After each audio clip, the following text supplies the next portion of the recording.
یہ ہے side issue. اصل ایشو ہے فلسطین کا جو شروع ہونے والا ہے. بھٹی دہکے گی وہاں. ظاہر بات ہے کہ اگر کوئی بہت بڑا اقدام ہو جاتا ہے فلسطینیوں کے خلاف اور اگر واقعتاً مسجد اقصیٰ اور قبۃ الصخرہ گرا دیے جاتے ہیں جو طوفان اٹھے گا عالم عرب میں. یہ حسنی مبارک ہو یا شاہ خالد ہو یا کوئی اور ہو، یہ نہیں روک سکتے اس طوفان کو. نوجوان خون اٹھے گا، غیرت اور جو بھی حمیت ہے. مسلمان ان پڑھ سے ان پڑھ اور بالکل بے دین وہ بھی مسجد کی حرمت پر کٹ مرنے کو تیار ہو جاتا ہے. مسجد تو بنا دی شب بھر میں ایمان کی حرارت والوں نے، من اپنا پرانا پاپی ہے، برسوں میں نماز ہی بننا سکا. وہ چاہے کانپور کی مسجد تھی مسلمانوں نے جانے دی ہے، چاہے وہ شہید گنج کی مسجد تھی مسلمانوں نے جانے دی ہے، چاہے نماز نہ پڑھتے ہو. لیکن یہ جو حرمت اور یہ جو حمیت اور یہ غیرت ہے، اس سے جو طوفان اٹھے گا یہ ہوگا اس ملحمۃ العظمی، اس کی طرف پیش رفت ہو رہی. کتاب الملاحم سے احادیث کے حوالے سے کہ جن جنگوں کا حوالہ دیا حضور نے، پیشن گوئی کی ہے، اس کا نقطہ آغاز تھا خلیج کی جنگ. صدام حسین نے اسے کہا تھا یہ مدر آف وارز ہے، ام المحارب، یہ ایک جنگ نہیں ہے. اس کا نقشہ بھی حدیث میں موجود ہے، پیشن گوئی موجود تھی، اس وقت بھی ہم نے شائع کی تھی. لیکن اس میں جو جنگ اب ہونے والی وہ الملحمۃ العظمی. ملحمہ کسے کہتے ہیں؟ لحم گوشت کو کہتے ہیں، اور قصائی کی دکان کو عربی میں ملحم کہتے ہیں، جہاں گوشت کے ٹکڑے کیے جاتے ہیں. آج کل مشینوں سے ہوتے ہیں، اب جو ہے وہ ہاتھ سے چھریوں سے نہیں ہوتے، لیکن ٹکڑے ہو رہے ہوتے ہیں، جسموں کے چیتھڑے اڑ رہے ہوتے ہیں. ملحمہ وہ ملحمہ ہے جس کو کہ حضور نے حضرت معاذ بن جبل رضی اللہ تعالیٰ عنہ، اس کی روایت ہے، اس میں سے جو ابو داؤد میں روایت آئی ہے اس میں الملحمۃ العظمی، عظمی مؤنث ہے اعظم کا. آپ کہتے ہیں جنگ عظیم اول، جنگ عظیم دوم. عظیم کا باپ ہو گیا اعظم، سب سے بڑا، اور اس کا مؤنث ہے سب سے بڑی، عظمی. الملحمۃ العظمی، سب سے بڑی لڑائی. میرے نزدیک یہ وار کے معنی میں نہیں ہے، بیٹل کے معنی میں. انگریزی میں یہ دو لفظ علیحدہ ہیں، وار، بیٹل. وار سالوں کو محیط ہوتی ہے، بیٹل کسی ایک خاص جگہ پر جو لڑائی ہوتی ہے اس کو کہتے ہیں. حضور کے اور قریش کے درمیان 6 سالہ وار تھی، جنگ تھی. لیکن battles, battle of Uhud, battle of Badr, یہ بیٹلز تھی، لڑائیاں تھی. تو عظیم ترین جنگ شاید اس اعتبار سے نہ ہو جیسے کہ ورلڈ وار 1 اور ورلڈ وار 2، یعنی اس کی وسعت کا اتنا معاملہ نہیں اور طوالت کا نہیں. لیکن جو لڑائی جو ہے بیٹل ہونی ہے، جس کو کہ یہ لوگ، یا چونکہ میں نے کہا تھا شروع میں کہ سرما ہے میری آنکھ کا خاک حجاز و حول قدس. نیو ٹیسٹمنٹ کی آخری کتاب ہے the book of Revelation, Revelation of Saint John. اس میں آرمگڈون کہا گیا ہے اسے. ہر مجدون، یہ عبرانی لفظ ہے. ہر کہتے ہیں اونچی جگہ کو، سطح مرتفع. مجدون میگیڈو، میگیڈو ایک وادی ہے، مرتفع، وادی مرتفع.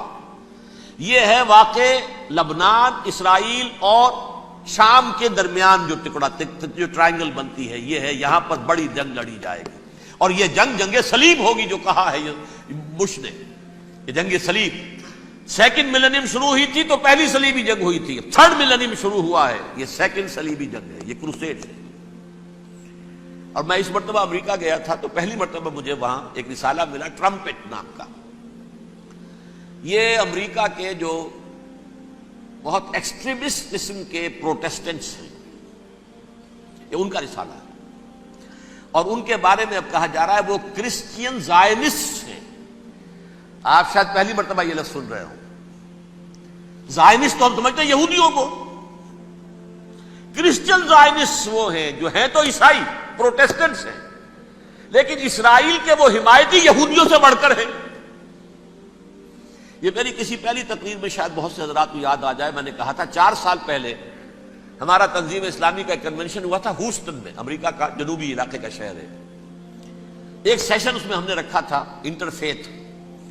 ایک عیسائی کو بلایا تھا، ایک یہودی بہت بڑا وہاں کا عالم ہے اس کو بلایا تھا. اس یہودی عالم نے ڈاکٹر وشوگراڈ، جو وہاں کی یونیورسٹی میں پروفیسر ایمیریٹس ہے، اس نے کہا تھا کہ یہ اسرائیل کی تو سپورٹ کر رہے ہیں عیسائی، ہم تو نہیں کر رہے۔ جو پریکٹسنگ یہودی ہیں وہ زیادہ اسرائیل کے حق میں نہیں تھے، یہ تو سن 67 کے بعد انہوں نے اسرائیل کو تسلیم کیا ہے۔ وہ تو منتظر تھے کہ ہمارا مسیحا آئے گا تو اس کی قیادت میں جنگ کریں گے، جیسے شیعہ منتظر تھے کہ مہدی موعود آئیں گے تو پھر ہم کچھ کریں گے۔ وہ امام خمینی نے کہا بھائی جب وہ آئیں گے آ جائیں گے، لیکن ہم کچھ راستہ کے لیے۔ زائنسٹ نے آگے بڑھ کر ریاست قائم کر لی، اور جب یروشلم پر بھی پورا قبضہ کر لیا تب جو ہے در حقیقت مذہبی یہودی جو ہے پھر انہوں نے اپنایا ہے، اون کیا ہے، اور نئے سیٹلمنٹس جو بھی بنے ہیں وہاں پر اسرائیل میں، اس میں اکثر و بیشتر مذہبی یہودی آیا، اور بروکلن کے علاقے سے سب سے بڑھ کر آئے ہیں، جو امریکہ میں نیو یارک کا ایک جنوبی علاقہ ہے، بہت بڑا یہودیوں کا بہت بڑا گڑھ ہے۔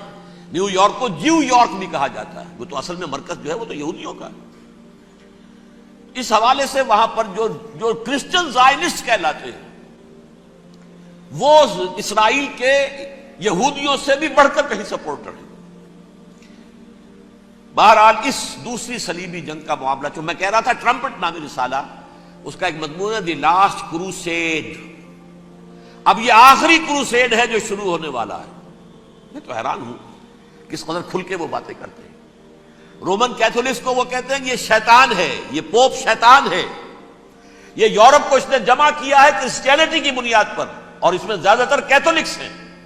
آپ کو معلوم ہے برطانیہ بڑی مشکل سے شامل ہوا ان کے ساتھ، اس لیے کہ وہ پروٹیسٹنٹس کا سردار تھا، ابھی پوری طرح نہیں ہے۔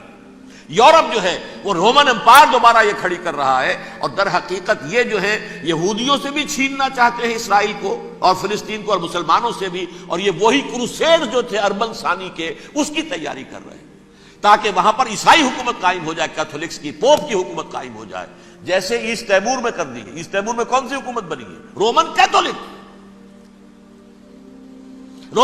اسرائیل میں بنے، تاکہ یہ سارے مقامات مقدسہ جہاں اسرائیل پیدا ہوئے، حضرت مسیح پیدا ہوا، بیت الحم کہاں ہے؟ وہی ہے کہ نہیں؟ جہاں سے ریزریکشن ہوا ان کے خیال میں وہ کہاں ہے؟ وہیں پر ہے کہ نہیں؟ بڑے بڑے گرجے ان کے وہی ہیں۔ تو اس اعتبار سے ان کا کہنا یہ ہے یہ لاسٹ کروسیڈ کی تیاری ہو رہی ہے، یہ کیفور، اور ان کا کہنا یہ ہے کہ یہ پوری طاقت نیٹو کی جو ہے، یہ پہلے جرمنی سے لائی گئی بوسنیا، انہوں نے خود وہاں جنگ کروائی، انہوں نے خود وہاں پر ایتھنک کلینسنگ کروائی، پھر خود مصالحت کے لیے آ گئے، پھر کوسوو میں انہوں نے خود آگ بھڑکائی۔ یہ میں نہیں کہہ رہا، یہ وہ ٹرمپٹ رسالہ امریکہ سے چھپنے والا پروٹیسٹنٹس کا رسالہ ہے جو یہ کہہ رہا ہے۔ پھر انہوں نے کوسوو کے اندر کروایا، اور پھر وہ وہاں پر پیس فورس کی حیثیت سے آ گئے۔ اب وہ میسیڈونیا میں کروا رہے ہیں اور وہاں داخل ہو گئے ہیں۔ اگلا قدم ان کا سائپرس ہوگا، سائپرس میں ترکوں کو اور وہ گریکس کو لڑائیں گے اور وہاں آ جائیں گے، وہاں سے ایک چھلانگ لگائیں گے اور یہ فلسطین میں پہنچیں گے، اور یہ وہاں پر ایک رومن امپائر، اپنی پرانی رومن امپائر کی طرح کی رومن کیتھولک ریاست قائم کرنا چاہتے ہیں۔ تو وہاں امریکہ کے عیسائیوں میں بھی کوئی ایک طبقہ نہیں ہے، کیتھولکس بھی ہے، کیتھولکس زیادہ نہیں ہے ہمدرد، لیکن اب تابع ہو چکے ہیں۔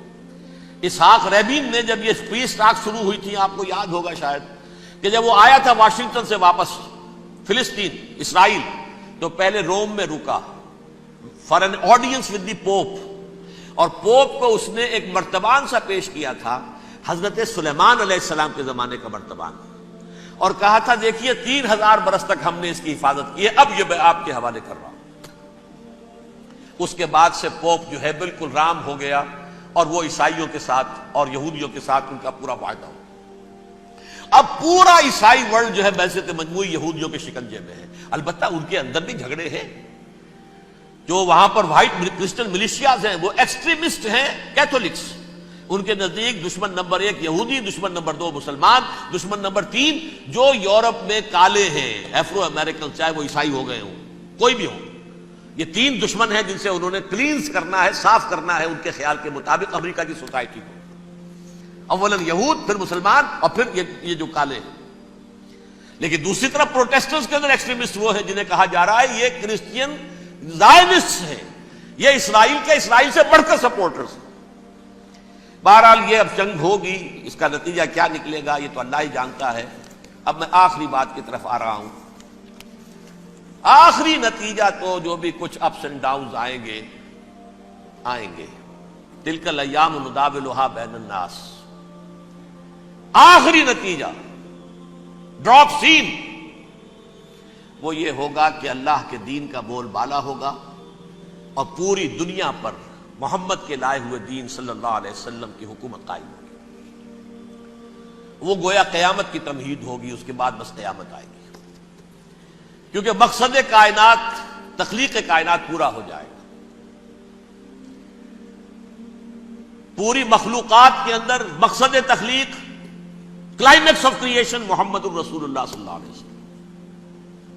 دین کی تکمیل محمد الرسول اللہ صلی اللہ علیہ وسلم. اور اس خلافت عرضی کے لیے جو حضرت آدم کو خلافت دی گئی تھی، جب اس میں وہ خلافت پوری دنیا پر قائم ہو جائے گی، اس کا مقصد پورا ہو جائے گا. And that will be the beginning of the and.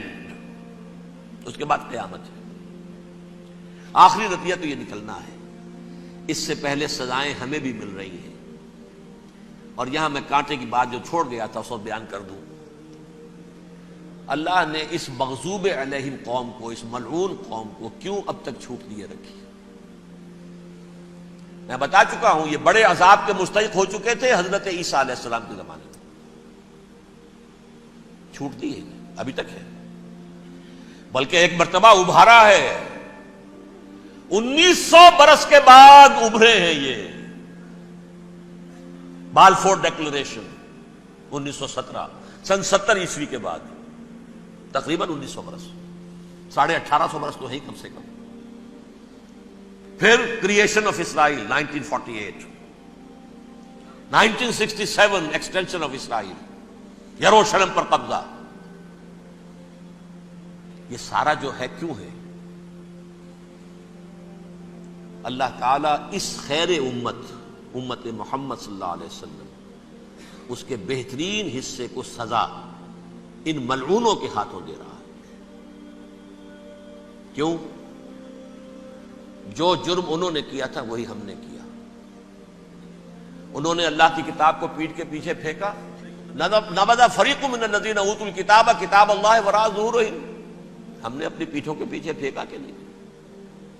Colonial role سے آزاد ہوئے، کہیں اسلامی قانون نافذ کیا، کہیں اسلامی نظام قائم کیا.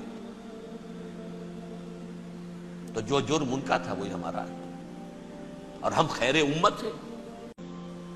آخری خاتمہ ہونا ہے یہود کا حضرت مسیح علیہ السلام کے ہاتھوں. وہ عذاب جو 2000 برس تک ان سے ٹلا رہا وہ آئے گا، اور ان کے رسول ہی کے ہاتھوں آئے گا. لیکن اس سے پہلے مسلمانوں پر یہ عذاب آ رہا ہے، ہولوکاسٹ کے درجے کا عذاب آ رہا ہے. البتہ ہم پاکستانی اس میں یوں سمجھ لیجئے کہ وہ تو خبریں موجود ہیں احادیث میں، وہاں تو جو ہونا ہے. اتنے انسان مریں گے کہ ایک پرندہ جو ہے اڑتا چلا جائے گا، وہ نہیں چاہے گا کہ نیچے اترے تو کسی لاش پر اترے. اسے جگہ نہیں ملے گی زمین خالی کر کہیں اتر سکے. تھک ہار کر گرے گا، مرے گا تو بھی لاش کے اوپر گرے گا. یہ الفاظ ہیں حضور صلی اللہ علیہ وسلم. الملحمۃ العظمی، الملحمۃ الکبریٰ. یہ لاسٹ کروسیڈ ٹرمپٹ اخبار نے، میں اس کا فوٹو اسٹیٹ بھی کبھی آپ کو دکھا دوں، ویسے میرے ساتھ ہے وہ رسالہ ٹرمپٹ. دی لاسٹ کروسیڈ، اس کی تیاری ہو رہی ہے. وہ الملحمۃ العظمی اور ملحمۃ الکبریٰ جو ہے وہ آنے والی ہے. ابن ماجہ میں کبریٰ کہا ہے، اکبر کا مؤنث کبریٰ. ملحمہ کبریٰ سب سے بڑی جنگ، اور ملحمہ عظمی سب سے عظیم جنگ. یہ ہوگی اور بہت جلد ہوگی.